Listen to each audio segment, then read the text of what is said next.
여러분 안녕하세요. 동글동글 동화나라입니다.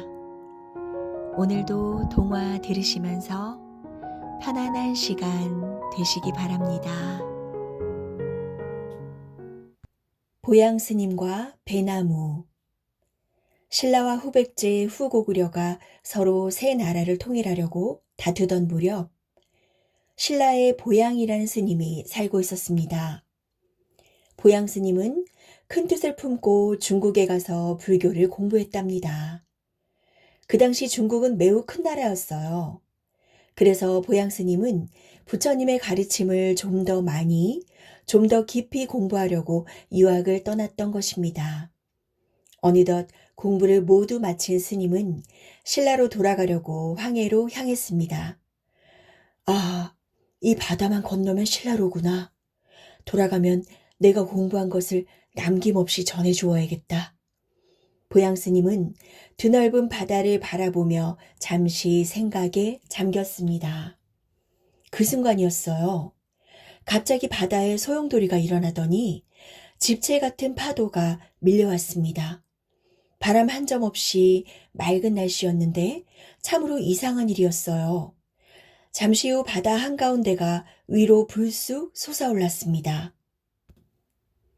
보양 스님은 깜짝 놀라 뒷걸음치다 벌렁 넘어졌습니다. 바다를 가르고 나온 것은 커다란 용이었어요. 보양 스님은 지금 눈앞에 펼쳐지는 광경이 도무지 믿기지 않았습니다.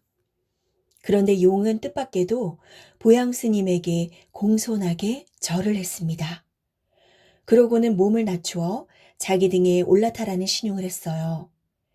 보양 스님은 우물쭈물하며 용이 시키는 대로 따랐습니다.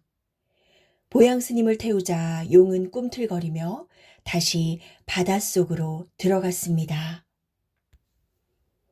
이렇게 해서 보양 스님은 바닷속에 있는 용궁에 가게 되었어요. 말로만 듣던 용궁은 화려하기 그지없었답니다.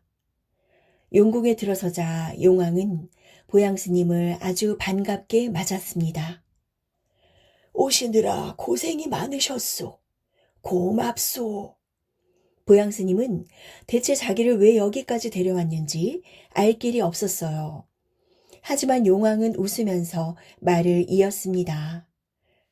스님이 불교 공부를 많이 하셨다는 말을 전부터 들었다오. 마침 바다를 지나가신다기에 부처님 말씀을 들으려고 이렇게 모셔온 것이니 마음 놓으시오. 보양 스님은 그제야 안도의 한숨을 내쉬었습니다. 용궁에까지 부처님 말씀을 전하게 되어서 오히려 기뻤지요. 보양 스님은 용왕에게 부처님 말씀을 쉽게 풀어주고 불경을 외워주었답니다.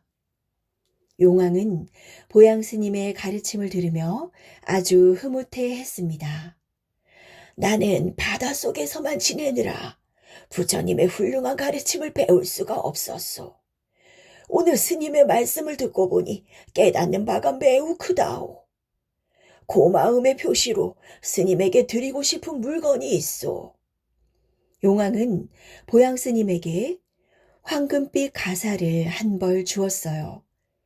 땅에서는 볼 수 없는 신기한 옷감으로 만든 것이었지요. 그러고는 신하들에게 이렇게 말했답니다. 여보아라, 이목을 불러오너라. 잠시 후 어린 용이 나타나자 용왕은 보양 스님에게 그를 소개했습니다. 내 아들 이목이라고 하오. 바닷길이 험하니 이목이 스님을 모시고 갈 것이오. 지금은 삼국이 소란의 불교를 받드는 나라가 없소. 하지만 스님이 이목과 함께 신라로 돌아가 작갑이라는 곳에 절을 세우고 살면 도적들을 피할 수 있을 것이오. 또 몇 해가 지나지 않아 불교를 지켜줄 훌륭한 임금이 나타나 삼국을 통일할 수 있을 것이오. 보양 스님은 용왕에게 인사를 하고 용궁을 나섰습니다. 이목 덕분에 아주 편하게 바다를 달려 금세 신라에 닿았지요. 신라에 도착한 보양 스님은 용왕이 말했던 잣갑이라는 곳을 찾으려고 여기저기 돌아다녔습니다. 그러던 어느 날 보양 스님이 한적한 골짜기에 들어섰을 때였습니다. 갑자기 웬 나이든 스님이 나타나 보양 스님에게 무언가를 불쑥 내밀었어요. 그것은 도장을 담는 상자였습니다. 나는 원광이요. 여기에 다시 절을 짓는다기에 기뻐서 왔소. 보양 스님은 깜짝 놀랐습니다. 원광 스님이라면 벌써 300년 전에 세상을 떠난 유명한 스님이었으니까요. 말을 마치고 원광 스님은 금세 자취를 감추었습니다. 순간 보양 스님은 바로 그곳이 용왕이 말한 잣갑이라는 것을 어렴풋이 깨달았어요. 그래서 근처에 절을 지을 만한 터가 있는지 찾아보았답니다. 그러다가 북쪽 고개 위에 올라가서 아래를 바라보았더니 5층으로 된 누런 탑이 눈에 띄었습니다. 아니, 저것은? 보양 스님은 쏜살같이 탑이 있는 곳으로 달려갔어요. 그러나 내려와 찾아보니 탑은 온데간데 없이 사라졌습니다. 보양 스님은 눈을 비비고 한 번 더 살펴보았지만 역시 아무것도 없는 빈터였어요. 보양 스님은 이상하게 생각하며 다시 고개 위로 올라갔습니다. 그런데 신기하게도 탑은 보이지 않고 까치떼가 그 자리에 앉아서 땅을 쪼고 있었어요. 맞다, 맞다. 저것이 바로 잣갑이야. 보양 스님은 용왕이 했던 말을 떠올리며 뛰어내려왔어요. 왜냐하면 잣갑의 잣이 한자로 까치라는 뜻이기 때문입니다. 보양 스님이 다가가자 까치들은 하늘 높이 날아올라 어디론가 사라져 버렸습니다. 땅바닥에는 여기저기 까치들이 쪼아놓은 흔적들만 남아 있었죠. 보양 스님은 부지런히 땅을 파보았습니다. 그러자 땅속에서 옛날 벽돌들이 수없이 많이 나왔답니다. 그 자리는 본래 절이 있던 터였던 것입니다. 보양 스님은 땅속에서 나온 벽돌들을 모아 높이 쌓아보았어요. 그러자 신기하게도 벽돌이 딱 맞아 떨어지면서 탑 하나가 완성되었습니다. 이렇게 해서 보양 스님은 용왕의 말대로 그곳에 절을 짓고 잣갑사라고 불렀습니다. 태조 왕건이 고려를 세우고 얼마 지나지 않아 보양 스님이 절을 짓고 산다는 이야기를 듣게 되었습니다. 태조는 잣갑사에 넓은 땅을 바치고 운문사라는 이름을 내려주었습니다. 그리고 용궁에서 가져온 가사의 신통함을 받들도록 했지요. 한편 보양 스님과 함께 온 이목은 절 옆에 있는 작은 연못에서 지냈습니다. 이목은 남몰래 보양 스님을 도와 불교가 널리 퍼지도록 했습니다. 이러한 소문이 나자 절을 찾는 사람들이 차츰 많아졌지요. 글쎄, 우문사에 가면 용궁에서 가져온 옷이 있대요. 그 절에 용왕님의 아들도 살고 있다고 하던데. 그러던 어느 해 나라에 큰 가뭄이 들었습니다. 오랫동안 비가 내리지 않아 곡식이며 채소가 마르고 논밭은 거북의 등처럼 금이 갔어요.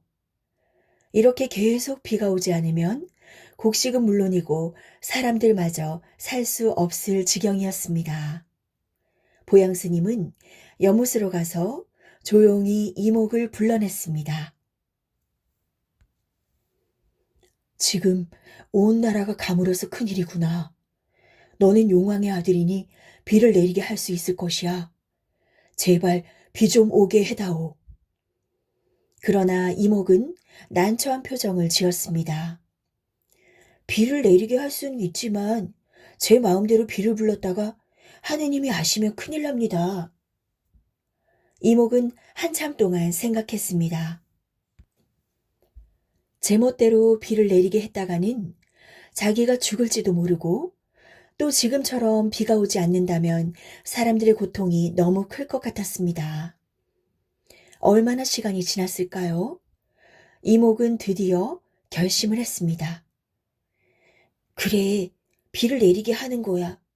어차피 아버지께서도 백성을 도우라고 나를 보내신 거니까.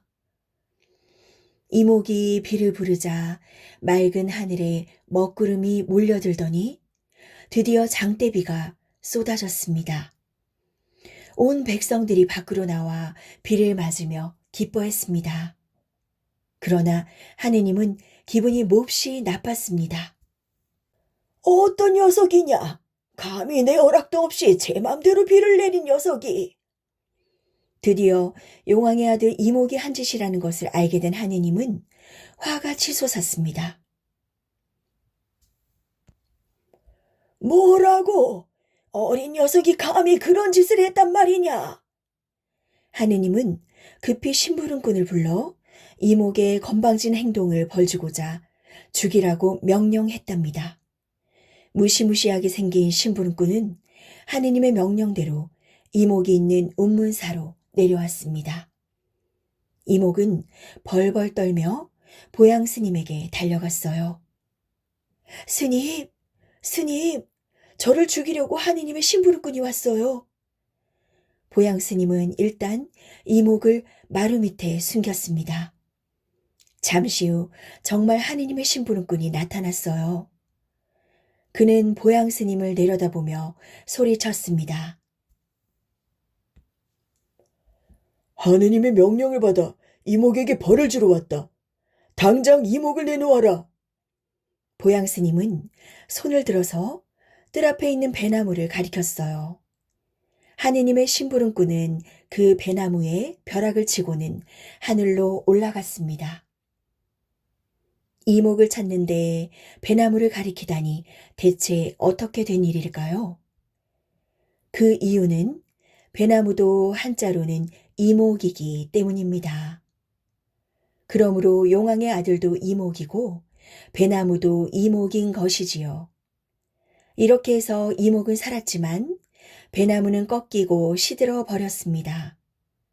그러나 이목이 어루만져 주자 금세 되살아났어요. 몇백 년 후 배나무가 죽자 그 나무로 방망이를 만들어 두었다는 이야기도 전해온답니다.